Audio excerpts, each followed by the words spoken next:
प्यारे बच्चों, फिजिक्स आशुतोष में आपका स्वागत है। आज हम लोग डिस्कस करेंगे Newton second law of motion. प्यारे बच्चों, न्यूटन का जो सेकंड लॉ है वो फोर्स की क्वांटिटी के बारे में बताता है कि कितने क्वांटिटी का फोर्स लग रहा है। और जैसा कि आप लोग जानते होंगे, न्यूटन का जो पहला नियम है वो क्वालिटी ऑफ फोर्स बताता है कि फोर्स की डेफिनेशन देता है। फोर्स एक ऐसा फिजिकल कॉज है जो किसी बॉडी की स्टेट को चेंज कर सकता है। अगर बॉडी रेस्ट में है तो बॉडी को फोर्स मोशन में ला सकता है, अगर बॉडी मोशन में है तो फोर्स अप्लाई करने पे बॉडी रेस्ट में आ सकती है। तो ये फोर्स की definition Newton first law of motion से मिलती है, मतलब क्वालिटी, फोर्स की क्वालिटी बताता है। और फोर्स की क्वांटिटी कौन बताता है? Newton second law of motion. तो सबसे पहली बात की क्वांटिटी ऑफ फोर्स बताता है, क्वांटिटी ऑफ फोर्स बताता है। दूसरी बात इसमें यह है कि रेट ऑफ चेंज ऑफ, जो इसका स्टेटमेंट है वो है rate of change of linear momentum is directly proportional to external force. इसका जो स्टेटमेंट है वो क्या है कि external force is directly proportional to rate of change of linear momentum, rate of change of linear momentum. प्यारे बच्चों, जैसा कि आप लोग जानते होंगे कि मोमेंटम ये होता है product of mass and velocity. Mass और वेलोसिटी का प्रोडक्ट होता है। मोमेंटम एक वेक्टर क्वांटिटी है। प्यारे बच्चों, जैसे ही हम पी की वैल्यू यहाँ क्या रखेंगे, एम वी रखेंगे एंड डेल्टा टी, तो फोर्स डायरेक्टली प्रोपोर्शनल है मोमेंटम के।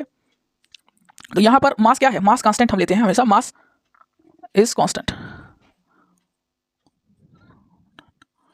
इफ मास इज कांस्टेंट, अगर हम मास को कांस्टेंट लेंगे तभी ये न्यूटन का जो सेकंड लॉ है वैलिड है। तो यहाँ पे मास को कांस्टेंट ले लिया तो मास में कोई चेंज नहीं होगा। डेल रिप्रेजेंट करता है, डेल्टा है ये रिप्रेजेंट करता है चेंज। तो मास कांस्टेंट है जिसमें कोई चेंज नहीं होगा, तो चेंज कहाँ होगा? वेलोसिटी में। तो फोर्स लगाने से वेलोसिटी में क्या होगा? चेंज होगा। फोर्स अगर हम किसी बॉडी पे लगाते हैं तो उसकी वेलोसिटी में क्या होगा? चेंज होगा। अगर वी वेलोसिटी से मूव कर रही है तो उसकी वेलोसिटी क्या हो जाएगी? उसकी वेलोसिटी चेंज हो जाएगी। और वेलोसिटी में जो चेंज होता है उसी को हम क्या कहते हैं? एक्सेलरेशन कहते हैं। तो F is equal to mass और rate of change of velocity, velocity में चेंज होगा तो उसी को हम क्या कहते हैं? एक्सेलरेशन कहते हैं। तो फोर्स क्या हो गया? फोर्स की डेफिनेशन हमको मिल गई कि फोर्स क्या है? प्रोडक्ट ऑफ मास और एक्सेलरेशन है। मास और एक्सेलरेशन का प्रोडक्ट क्या है? फोर्स है। तो फोर्स प्रोड्यूसेस एक्सेलरेशन। फोर्स क्या करता है? फोर्स एक्सेलरेशन प्रोड्यूस करता है। फोर्स कॉज है, एक्सेलरेशन का फोर्स क्या है? कॉज है। फोर्स की वजह से ही क्या है? एक्सेलरेशन है। तो प्यारे बच्चों, ये क्या है? न्यूटन का सेकंड लॉ ऑफ मोशन। इसमें rate of change of linear momentum is directly proportional to force. ठीक है। और इसमें हम फोर्स की और भी बातें करते हैं, जैसे फोर्स की यूनिट की चर्चा करते हैं। तो यूनिट क्या होता है फोर्स का? तो फोर्स की यूनिट होता है न्यूटन।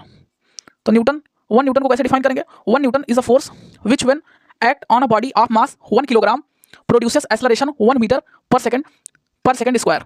एसआई यूनिट फोर्स की क्या होती है? एसआई यूनिट होती है न्यूटन। तो न्यूटन क्या है? 1 न्यूटन फोर्स हम कैसे डिफाइन करेंगे? 1 Newton force which when act on a body of mass 1 kilogram, जब 1 किलोग्राम पे 1 न्यूटन का फोर्स लगाएंगे तो उसमें क्या होगा? उस बॉडी में 1 मीटर पर सेकंड स्क्वायर का एक्सेलरेशन प्रोड्यूस होगा। और सीजीएस यूनिट का चर्चा करें, सीजीएस यूनिट तो होता है डाइन। क्या होता है? डाइन। तो 1 dyne is the force which is apply on a body of mass 1 gram produces acceleration 1 centimetre per second square. ठीक है, 1 सेंटीमीटर पर सेकंड स्क्वायर। ठीक है। तो एसआई यूनिट न्यूटन हो गया फोर्स का, और dyne is the CGS unit. इन दोनों में रिलेशन क्या है? 1 न्यूटन बराबर होता है 1 न्यूटन इज इक्वल टू 10 की पावर 5 डाइन होता है। ठीक है। इतनी बातें आपको क्या रखनी पड़ेंगी? याद रखनी पड़ेगी।